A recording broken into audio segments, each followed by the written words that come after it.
Jaya Radha Madhava Kunja Bihari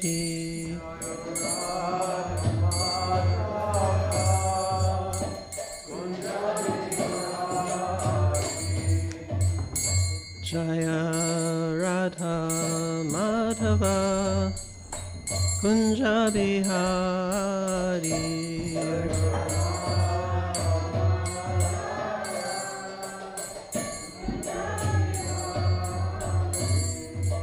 Gopi Janavallabha Girivardhari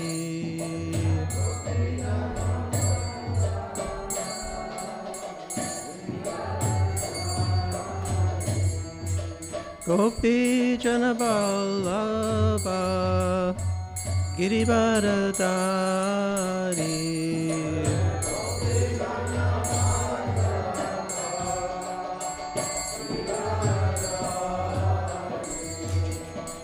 Yashodanandana Brajajana Ranjana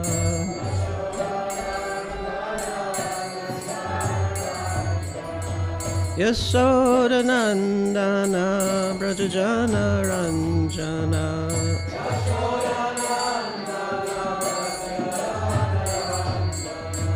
Yamuna Tira Vanachari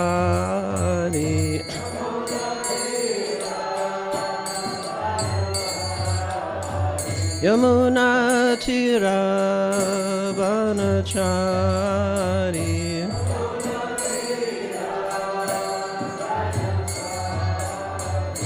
Jaya Radha Madhava Kunja Bihari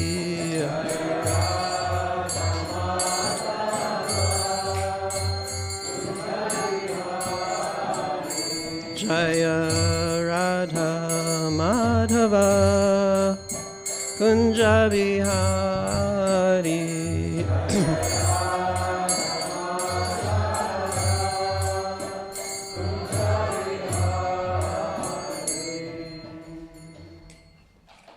Jaya Vishnu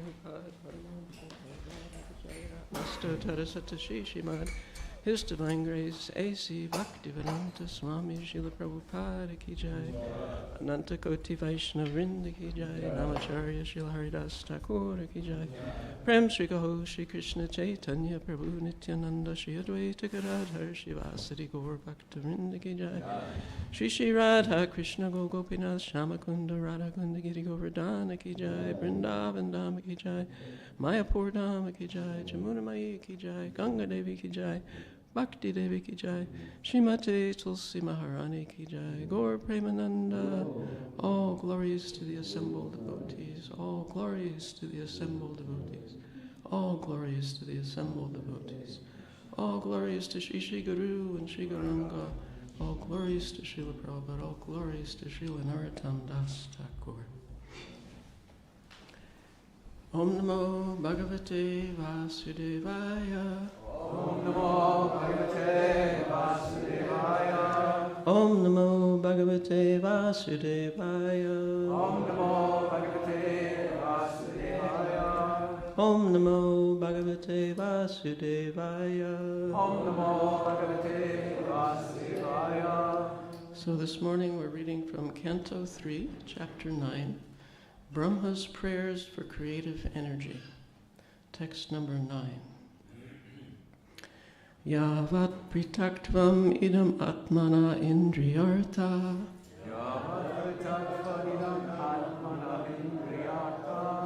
Yavat pritaktvam idam atmana indriyartha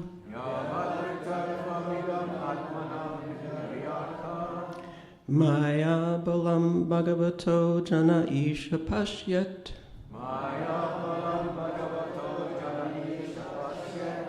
Maya balam bhagavato jana isha pashyat Tavanna samshmitiraso pratisankrameta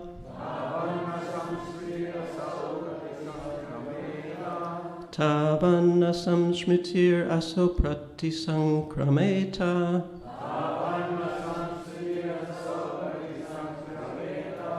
Vyartapi dukkha nivaham vahati kriyarta.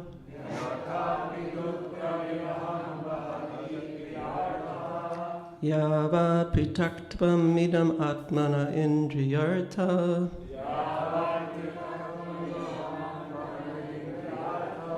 Maya balam bhagavato jana isha pastyat.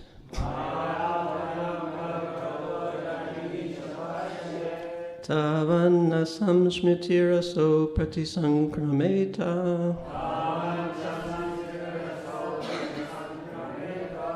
Vyartapi dukkha nivaham vyahati kriyarta.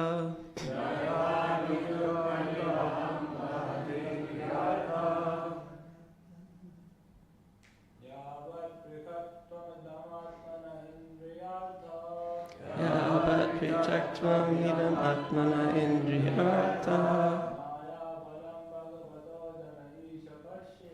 Maya balam bhagavato jana isha pasyat. Tavanna samsmitiraso pratisankrameta. Vyartapi dukkha nivaham vahati kriyarta.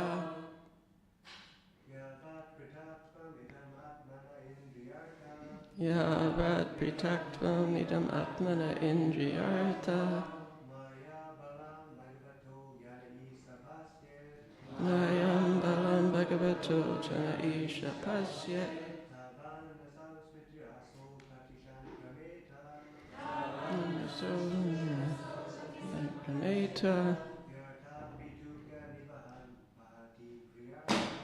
Vyartapi dukkha nivaham vyahati kriyarta. Ladies?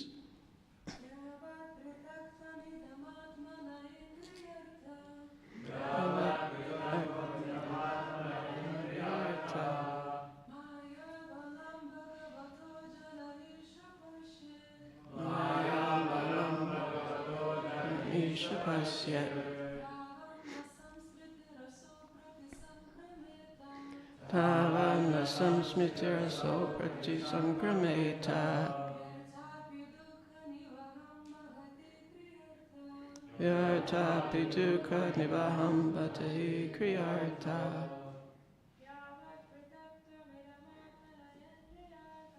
Yavat pritaktvam idam atmana indriyarta. Mayam balam bhagavato jana isha pasyat. Yavanna samsmitiraso pratisankrameta.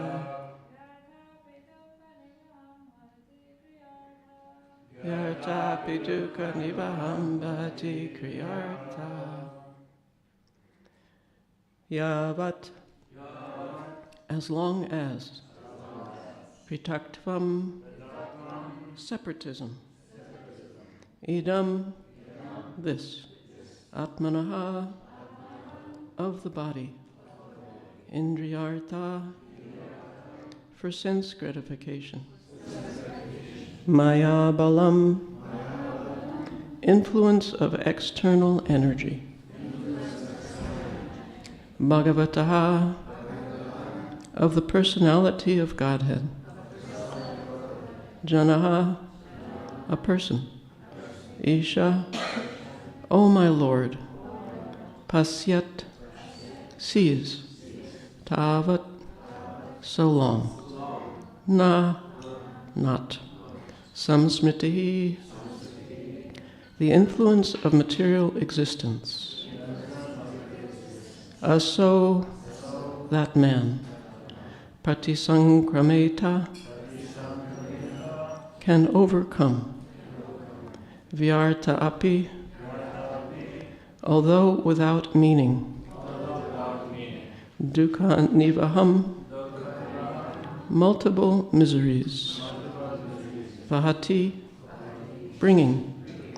Kriya Artha, for fruitive activities. Jai Shri Shri Radha Gokula Nanda Ki Jai, Jai Jai Shri Shri Sita Ram Lakshman Hanuman Ki Jai, Jai Shri Shri Gaurnitai Ki Jai. Translation and purport by His Divine Grace A.C. Bhaktivedanta Swami Srila Prabhupada. Translation. O my Lord, the material miseries are without factual existence for the soul. Yet, as long as the conditioned soul sees the body as meant for sense enjoyment, he cannot get out of the entanglement of material miseries, being influenced by your external energy. Please repeat. O my Lord, the material miseries are without factual existence for the soul. Yet, as long as the conditioned soul sees the body as meant for sense enjoyment, he cannot get out of the entanglement of material miseries, being influenced by your external energy. Purport. The whole trouble of the living entity in material existence is that he has an independent conception of life. He is always dependent on the rules of the Supreme Lord in both the conditioned and liberated states. But by the influence of the external energy, the conditioned soul thinks himself independent of the supremacy of the personality of Godhead. His constitutional position is to dovetail himself with the desire of the Supreme Will, but as long as he does not do so, he is sure to drag on in the shackles of material bondage. As stated in Bhagavad Gita 2.55, Prajahati yada kaman sarvan partha manogatan. He has to give up all sorts of plans manufactured by mental concoction. The living entity has to dovetail himself with the Supreme Will. That will help him to get out of the entanglement of material existence. Om Jnana Timirandasya Gyananjana Salakaya Chaksurunmilitam Yena Tasmai Shri Gurave Namaha Shri Chaitanya Manobishtam Stapitam Yena Bhutale Swayam Rupa Kadamayam Dadati Svapadantikam Vandeham Shri Guru Shri Yuta Parikamalam Shri Gurun Vaishnavamscha Shri Rupam Sagrajatam Sahagana Raganatam Vitam Tam Sajivam Sadvaitam Sadvadutam Parijana Sahitam Krishna Chaitanya Devam Shri Radha Krishna Padan Sahagana Lalita Shri Visakha Vitamscha Hey Krishna Karana Sindhu Dinabandho Jagatpate Gopesha Gopika Kanta Radha Kanta Namostute Tapta Kanchana Gaurange Radhe Brindavaneshwari Rishabhanu Sute Devi Pranamami Hari Priye Vanshakalpa Tarubhyascha Kripa Sindhu Vyevacha Patitanam Pavanebhyo Vaishnavebhyo Namo Namaha Jaya Shri Krishna Chaitanya Prabhu Nityananda Shri Advaita Gadadhar Shivasari Gaur Bhaktivinoda Hare Krishna Krishna Krishna Hare Hare Hare Rama, Rama Rama, Hare Hare. So the verse once more. O my Lord, the material miseries are without factual existence for the soul. Yet, as long as the conditioned soul sees the body as meant for sense enjoyment, he cannot get out of the entanglement of material miseries, being influenced by your external energy. So here, in this canto, previous to this chapter, we've heard about the manifestation of Brahma from Garbhodakshaya Vishnu, which was brought on by the inquiries of Vidura to Maitreya. Vidura asked about the creation of the universe and so on. So Maitreya gave this wonderful explanation, which included the appearance of Lord Brahma, and Lord Brahma's vision of the Supreme Personality of Godhead. So after he had this vision, now he's offering prayers to this extraordinary personality that he was blessed to be in the presence of. And we find in his prayers that he's full of compassion for the conditioned souls, for us. This is one of the qualities of a Vaishnava, to have compassion for those who are less fortunate. So in the previous verses, he was lamenting how the people of the world are embarrassed by material anxieties. They're always afraid, constantly trying to protect their wealth, their family, their friends, filled with lamentation, unlawful desires, and avaricious, greedy, always trying to accumulate more, lamenting when they lose it. So in this way, Lord Brahma's heart is feeling for the conditioned souls of this world as a genuine Vaishnava. He also says, these people are bereft of hearing and chanting about the Supreme Personality of Godhead, and they engage simply in inauspicious things, like sense gratification.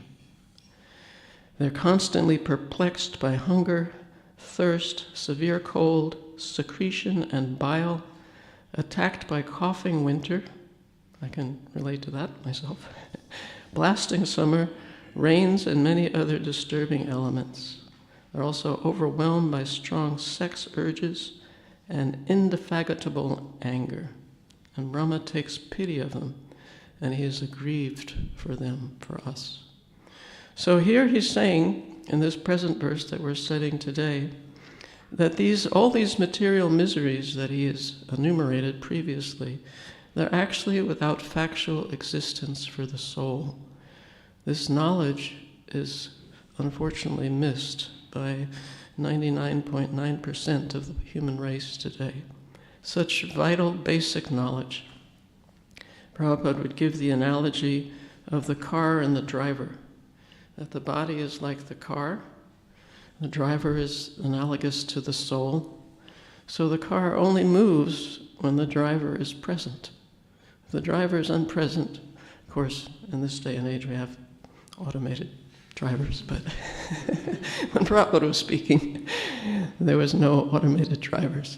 So the car had no question of moving without the presence of the driver. So it is the driver that gives the car the force to go anywhere, gives it direction. So similarly with the body is simply a vehicle for the soul. The soul sits in the heart of the body, and due to the desires of the soul, therefore there's this movement of the body. So in that sense, we know Prabhupada's famous analogy, sometimes it would be a car accident. The driver would be fine, the car would be damaged, but because the driver is identifying with the car, he comes out furious. His precious car has been hurt, and in his anger he says, you hit me, to the other driver. Where he himself is fine, he's uninjured, it's simply the car. So similarly, he's saying here, the material miseries are without factual existence for the soul. So we know that the soul is Sat Chit Ananda. It's eternal, full of knowledge, full of bliss.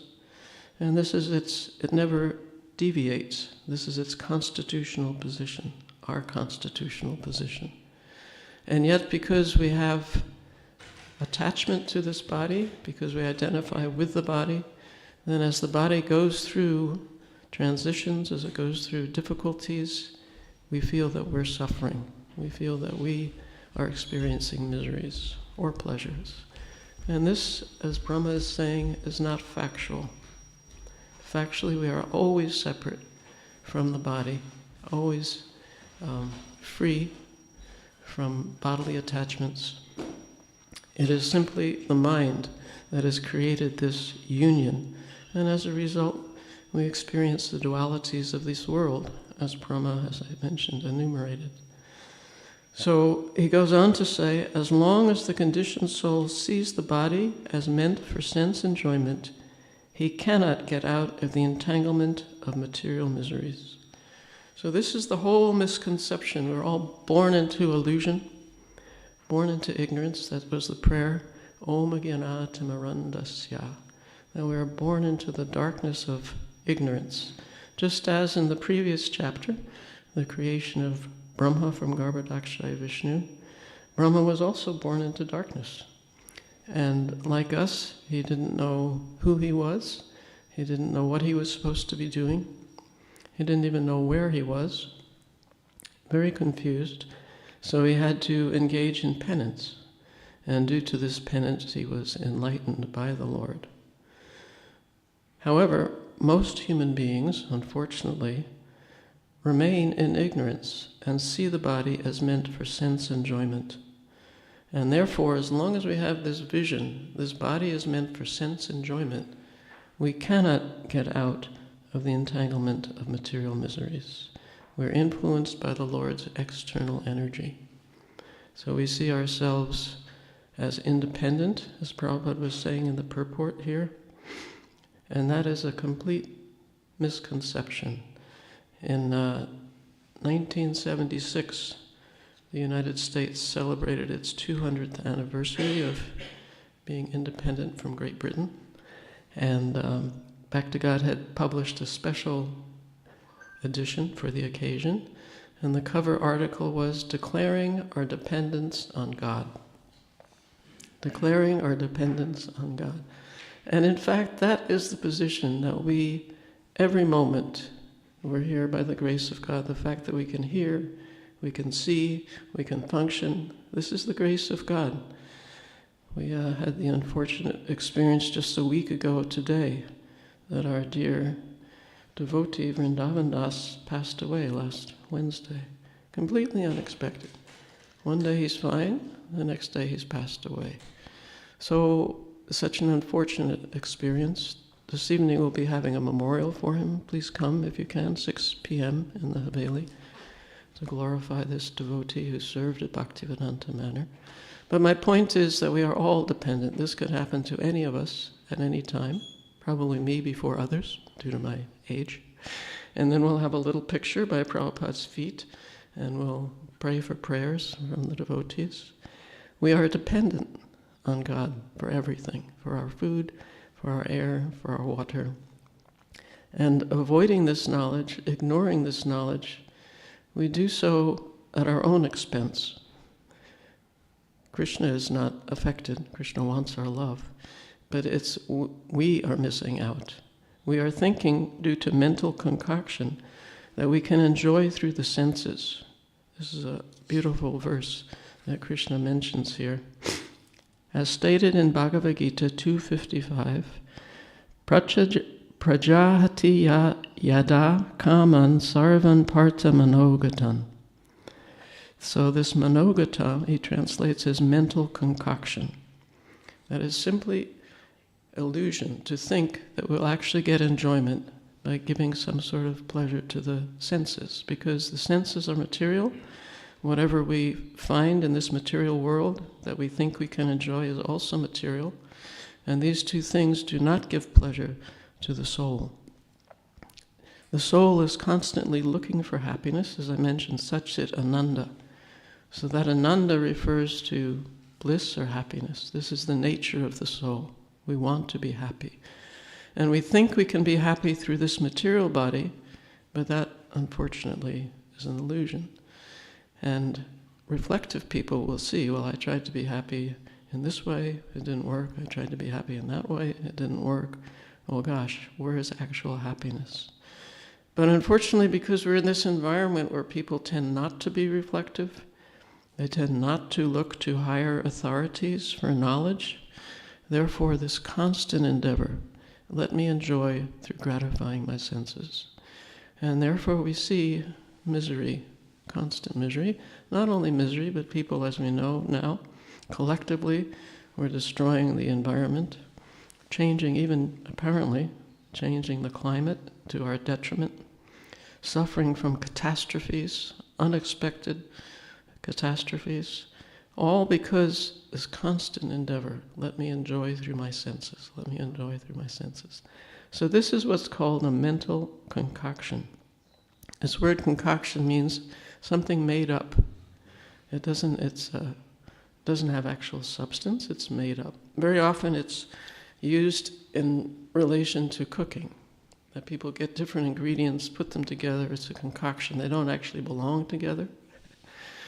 And you can, when you taste it, you realize this is just someone's whimsy. So I had a great fortune in this regard. I had association with Visakha Devi Dāsi, who is an excellent, excellent cook. She sings every morning, the lead singer in our Govindam prayers, the astonishing voice as well, extraordinary devotee. So she studied cooking even before she was a devotee, and then when she came to Prabhupada's movement, she learned from Srila Prabhupada traditional cooking methods. And when she went to India with Srila Prabhupada, very often he would instruct her when they had prasadam at life members' homes. He would taste some preparation and say to her, you go learn how they made this. So she would go into the kitchen and speak with the cook and observe the methodologies and the ingredients and so on. And as a result of all this study, she made an extraordinary cookbook, Lord Krishna's Cuisine. I hope you've all seen that. 500 traditional recipes. It got Best Cookbook of the Year in the 80s. It was the first time in 150 years of giving Best Cookbook that it was given to a vegetarian cookbook. So she did not concoct. That is my point. She was thoroughly immersed in the tradition and the proper arrangement of spices and other ingredients. So even if she went into a kitchen and she wasn't aware of what ingredients were there, she could come out with something traditional because of her thorough study of the tradition of cooking. So similarly for us, our responsibility, our service to Srila Prabhupada and our spiritual masters would be to thoroughly absorb ourselves in the scriptures, in the knowledge contained in the Bhagavatam, Chaitanya Charitamrita, Bhagavad Gita, all the scriptures, so that we can present it without concoction, but really appropriate for the audience before us. That was Prabhupada's genius also. There was no concoction. It was always based, thoroughly steeped in the philosophy that Krishna gives. And yet he could present it so it was appealing to the audience in front of him. This is a great art. So we are repeating, but we're repeating in a way that's appropriate so the people who are listening can be attracted, can find it relevant, can find it practical. This is part of the art of trying to give Krishna throughout the world. And we see some devotees are amazingly successful in doing this. I don't know if you've heard of this podcast, Wisdom of the Sages, Raghunath and Kaustubha. It's a podcast that have now over 1,500 sessions, I suppose you call them. And they have a way of presenting Bhagavatam practically every day so that people throughout the world can hear it. They have thousands and thousands of listeners, and they've actually transformed lives through their presentation of the Bhagavatam. So it's true to the teachings, and yet completely people find it transformative and very relevant. So that is also our responsibility to try to do that. So this idea of trying to give up sense gratification and get free of the material miseries, this is a challenge for all of us because we've been embodied for so long. And I found a verse I wanted to relate to you. It's from the 11th Canto, chapter 20, it's text 28. So here, Krishna is speaking. He says, having awakened faith in the narrations of my glories, being disgusted with all material activities, knowing that all sense gratification leads to misery, but still being unable to renounce all sense enjoyment, my devotee should remain happy and worship me with great faith and conviction. Even though he is sometimes engaged in sense enjoyment, my devotee knows that all sense gratification leads to a miserable result, and he sincerely repents such activities. So this is Canto 11, chapter 20, text 28. It's very striking because Krishna understands that we're struggling, especially in this age of Kali. That sometimes we will succumb to lower urges. We will be delusioned, thinking, yes, I can enjoy this way or that way. Even though we know better, still the environment is very difficult. There's so many distractions. So he's saying that here we're awake and we have some faith in him and his glories and his activities. And we're also disgusted with material activities. We know better. We have the knowledge. We've heard. We've read. We've associated with devotees. And yet, we can't renounce all sense enjoyment. Oh dear, what to do? So he says, this is his instruction, remain happy. Despite our failings, despite our weaknesses, still remain happy. It doesn't help to become morose. It doesn't help to beat ourselves up. That is not productive. He's instructing us, remain happy. Continue to worship him with great faith and with great conviction. And knowing that although sometimes I am bewildered, I do engage in sense gratification, still I know, I'm convinced it will lead to a miserable result. I have that conviction. And so therefore, the devotee repents those activities. So it's a sincere devotee must be sincerely convinced that simply by the strength of devotional service and the mercy of Krishna, that person will achieve everything auspicious. This should be our firm conviction, that despite our failings, despite our weaknesses, despite our distraction, still, because I'm engaged in devotional service, because Lord Krishna, Lord Nityananda are so merciful, I will be successful, and I'll achieve everything auspicious. By faithful hearing of the mercy and glories of the Lord, one will gradually be freed from all material desire and clearly see at every moment the utter frustration of sense gratification. If you look at people who have been successful so-called successful in sense gratification, if you look at them, study their lives, study their personality, whatever we're attracted to, if we're attracted to gathering wealth, if we're attracted to being famous, if you look at people who have tremendous wealth, who have tremendous fame or beauty or knowledge or any of these opulences, you can see that they are, as a person, they're not satisfied. So if we see that, then why do we strive for those things? It doesn't make sense. It makes no sense. So simply by logic and reason, we can understand the frustration of these material achievements. And yet still, those desires may come up. So Krishna is instructing us to keep going. Just chant the glories of the Lord with firm faith and conviction, because this is a tremendously powerful spiritual process. And gradually, we will give up the material association and remain the Lord's sincere servant.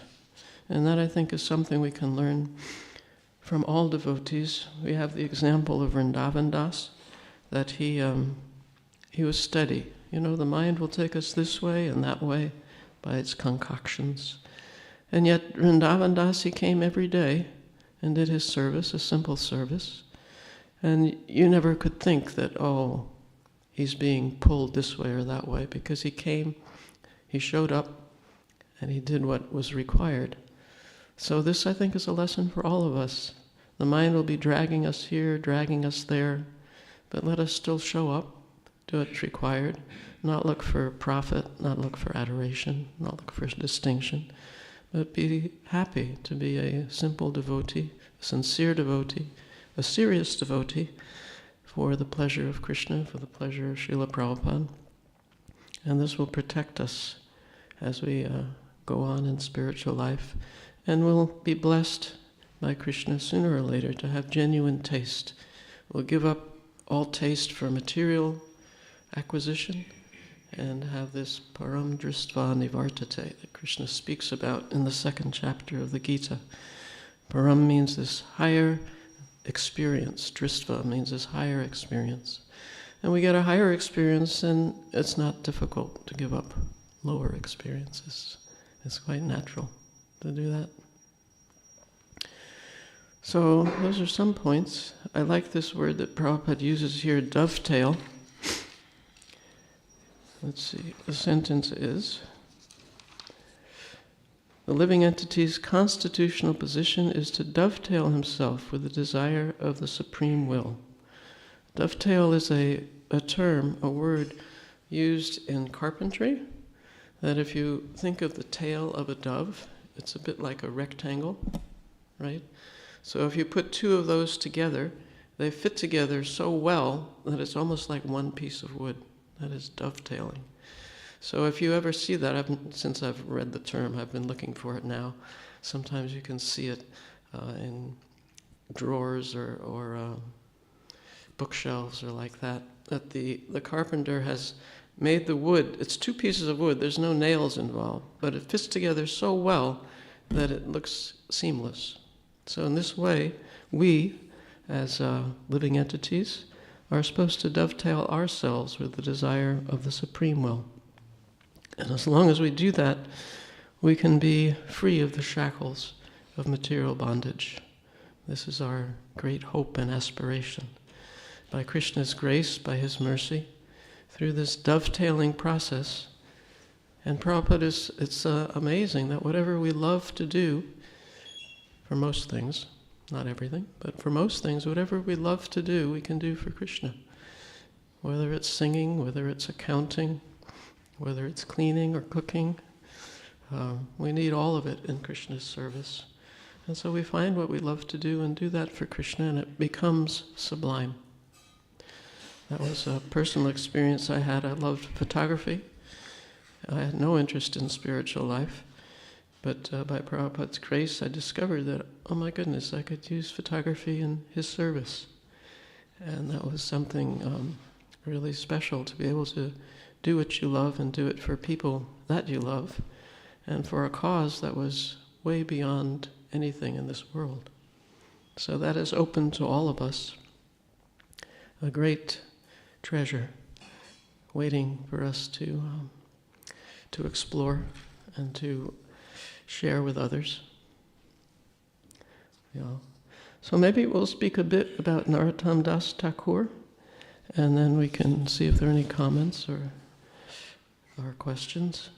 So Narottam Das Thakur, he made a unique contribution to the movement of Sri Chaitanya Mahaprabhu.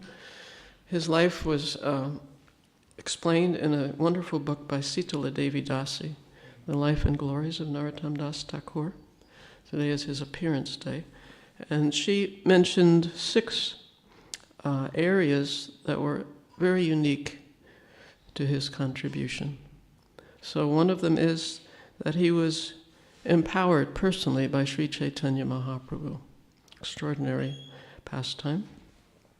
The second one, he was famous for loving relationships with his god brothers, god cousins, and his spiritual master. The third, he took very heavy responsibility on the request of Srila Jiva Goswami and his Guru Maharaj, Lokanath Goswami. The fourth is his songs. We sang his song just a few minutes ago, Sri Guru Charana Padma, beautiful songs. And then also the fifth one, he inaugurated the first Gaur Purnima festival. Even to this day, we are celebrating Gaur Purnima. The very first one was inaugurated by Narottam Das Thakur. And then the last was his unique departure from this world. So, as far as his empowerment by Lord Chaitanya, he actually appeared after Lord Chaitanya, but Lord Chaitanya was dancing before the Padmavati river and with his devotees, and he started out calling out the name Narottam, Narottam. And the devotees were confused. They said, there's no Narottam amongst your followers here. Who are you speaking of? And Lord Chaitanya explained that Narottam would be appearing, and he wanted to give Narottam love for God. And so the way he did it was unique, that Padmavati, the personality Padmavati, appeared, and Lord Chaitanya, in some form, I don't think we're sure what form, gave her love for Krishna.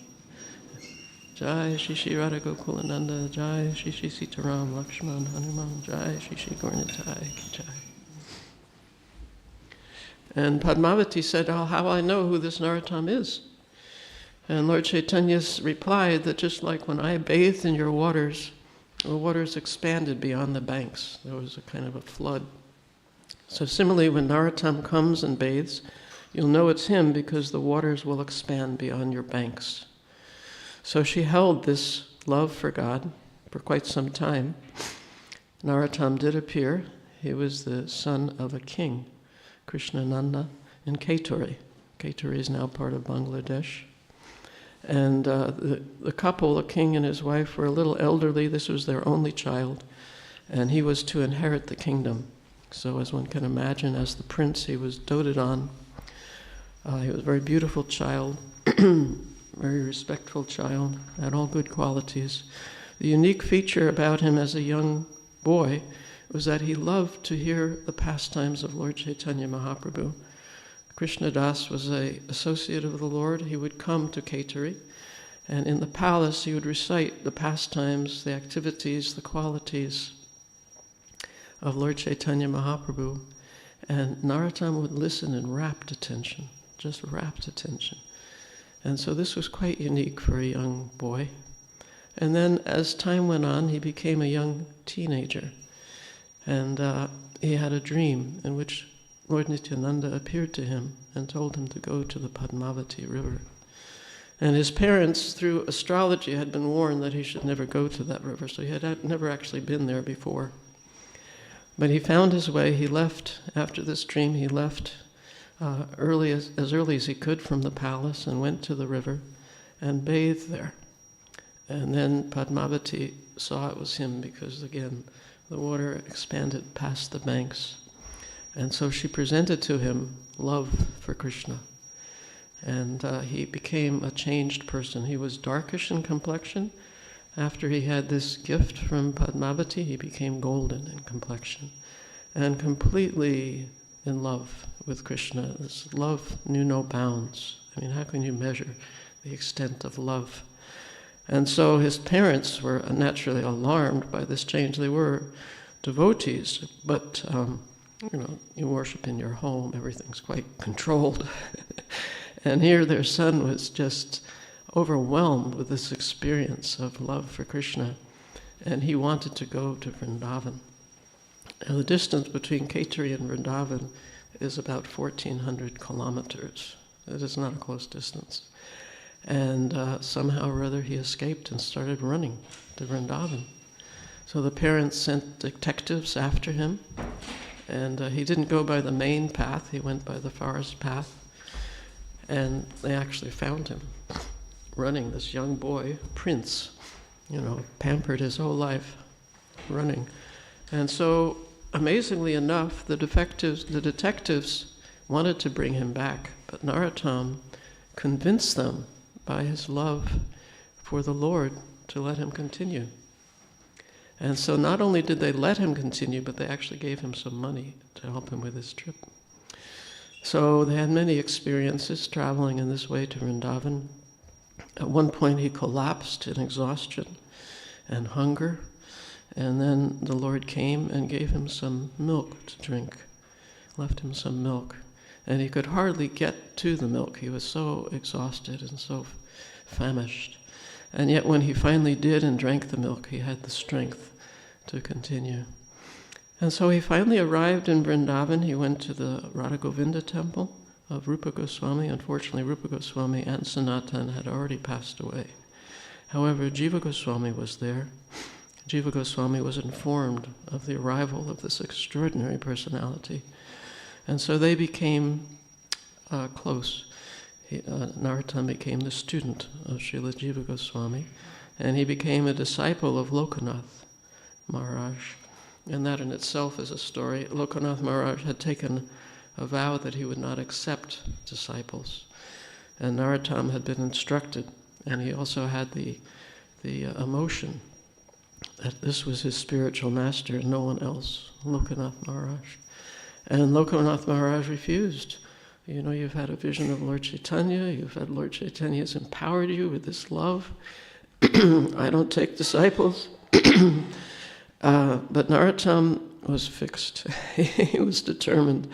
And so he served Lokanath Maharaj very humbly, and without letting Lokanath Maharaj know, he would clean the place where he passed every morning. And Lokanath Maharaj, he was elderly, and he started to wonder who was cleaning this place. And so he hid and discovered it was Narottam Das Thakur. And then Narottam Das Thakur won his heart, and he became the one and only disciple of Lokanath Maharaj. So I mentioned one of the things that he's famous for is these loving relationships. So one of them was with his spiritual master. He also with Ramachandra Kaviraj, they were very close. And also Srinivasa Acharya Shamananda. It really gives us an understanding of how to bond with Vaishnavas and relish their company and serve with them in great ecstasy. So after some time, it was wonderful in Vrindavan. Narottam Das Thakur was with these great Vaishnavas. He was learning from Srila Jiva Goswami, who was unique for his knowledge in parampara. And Jiva Goswami, during a Kartik festival, made a very special festival, invited many people to come, and then he made an announcement at this festival that he wanted to take the great literature of the Goswamis and bring it to Bengal. Because in Bengal I didn't yet have this literature.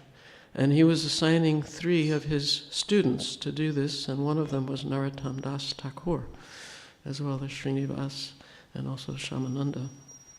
So this was a real surprise for them, that all of a sudden he has to leave Lokanath Maharaj, he has to leave Vrindavan, leave Jiva Goswami, and do this very treacherous trip, all these, over 1,000 kilometers to Bengal. However, he took this heavy responsibility, and he took this cartload of books back to Bengal. And of course, there are many pastimes in that. At one time, all the books were stolen. So these 3 devotees were just beside themselves what to do. So because of this incident, they became separated. And Narottam Das went to Kaituri, back to where he had appeared first. And there in Bengal, in this area, Lord Chaitanya Mahaprabhu had left, and there were quite diverse philosophies, diverse practices going on. It wasn't like a unified movement, but everyone was going in their own direction. There was some concoction going on, as we mentioned this word concoction. So it was very important that these books arrive, that the knowledge arrives. And Narottam Das Thakur is seeing this splintering of the Gaudiya Vaishnava Sampradaya in Bengal, in what now is Bangladesh, and he's thinking how to give this knowledge. And so he has this very unique contribution of his songs, the songs of Narottam Das Thakur, the prayers. And Prabhupada remarked several times that in very simple Bengali language, he was able to give the import of these very esoteric scriptures so that people could sing them. Even common people could sing them, just like we sing every morning, Sri Guru Charana Padma, and understand the great significance of this knowledge. If you look at this prayer that we sing, every line is full of meaning. Janme, Janme, Prabhu say, you are my Lord, birth after birth. So this is indicating not only that we have many births, but also we can have a guide, a spiritual master, who will protect us from the shackles of material existence and help us understand our identity, the identity of the Supreme Lord, and how we can reunite with the Supreme Lord through loving service. So through these very potent songs, Narottam Das Thakur was able to have a tremendous impact on even common people in his area. And then he decided that he would create this celebration of Gaur Purnima, the appearance of Lord Chaitanya Mahaprabhu. And he had, since he had left, he was the heir apparent of the kingdom. So he is way off to Vrindavan, so what to do? So his father had a brother who had a son. So it was the cousin of Narottam Das Thakur. His name was Santosh. So he became the king.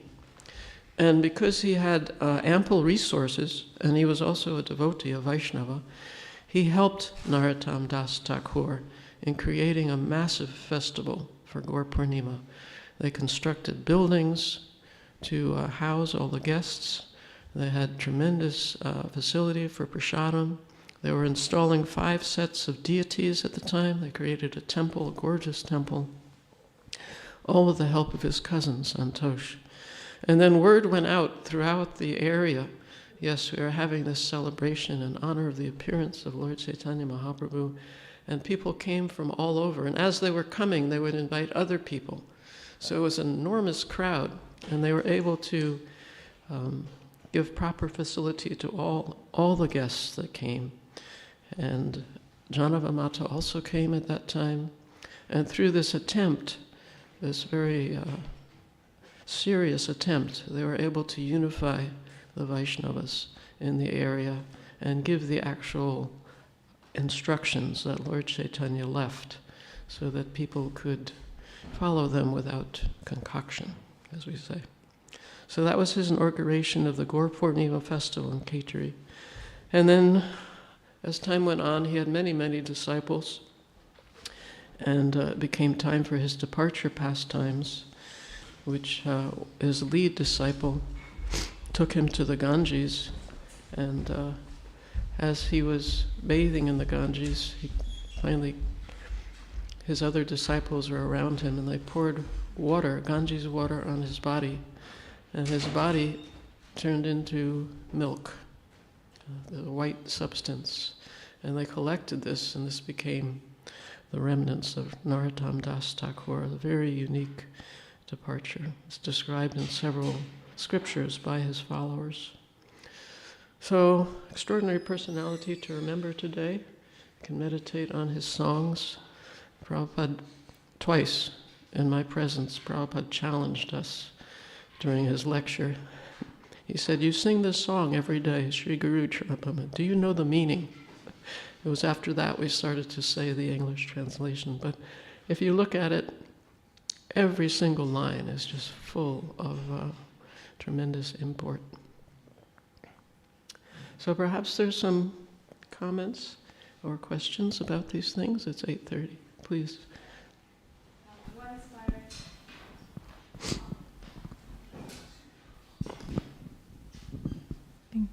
What inspired Narottam Das Thakur to be so determined to get only Loknath Swami as his spiritual master?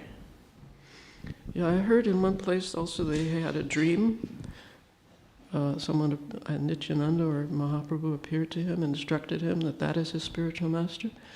But also, I've heard that when he met Lokanath Maharaj, he had some sort of a connection with him, a heart connection with him, and so he was determined that he was my guru and no one else. So it could be both, or it could be one.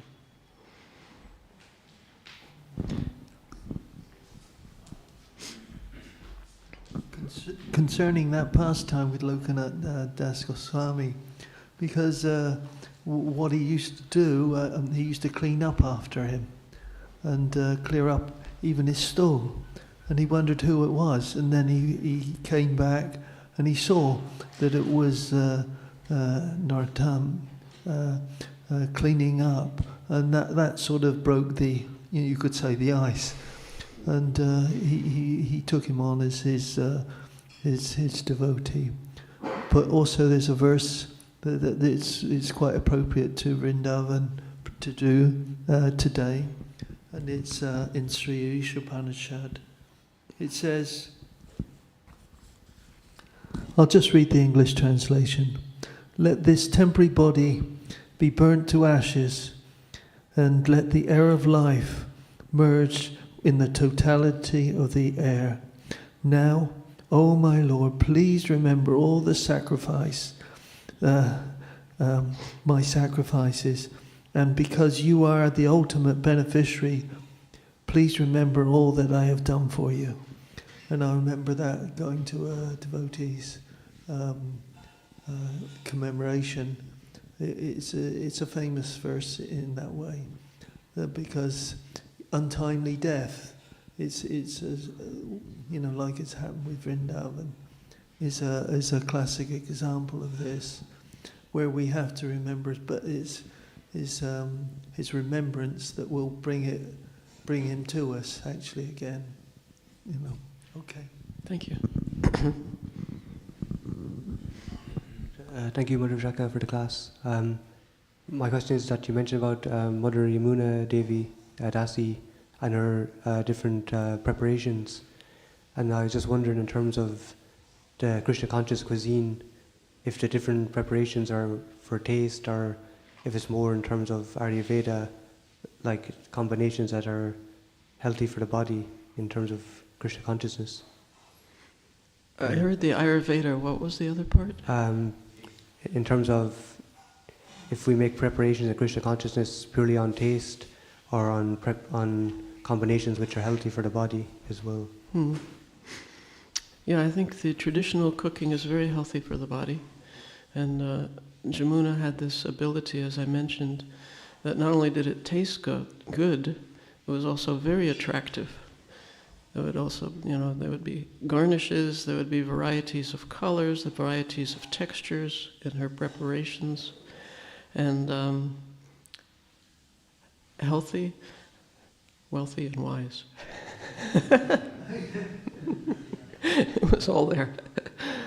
Yeah, I mean, Shrutakirti Prabhu was cooking for Srila Prabhupada. And Prabhupada called it simple American prasadam. And then when they went to Vrindavan, Jamuna cooked. And when Shrutakirti tasted it, he realized that he did not know anything about cooking. And so Jamuna served Prabhupada, and Prabhupada had her serve also Shrutakirti. And then he said, this is Vaishnava behavior. Today she is serving you, so in the future you should cook and serve her.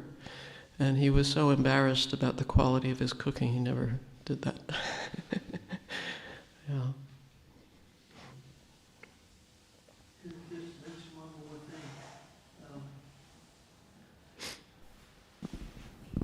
I was listening to the remembrances of Yamuna Devi Dāsi recently, and she had a characteristic of when she met other devotees, for her famous hugs.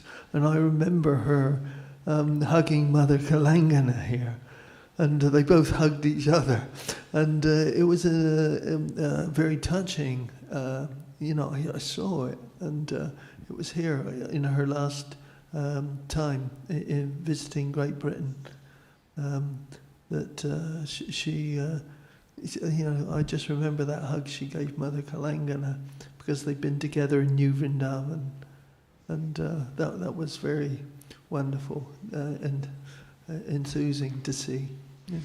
Yeah, just as we're reading about the loving relationships that Narottam Das Thakur had, so Jamuna also had many, many loving relationships amongst Prabhupada's followers. Thank you so much for your attention. All glories to Srila Prabhupada, all glories to Srila Narottam Das Thakur.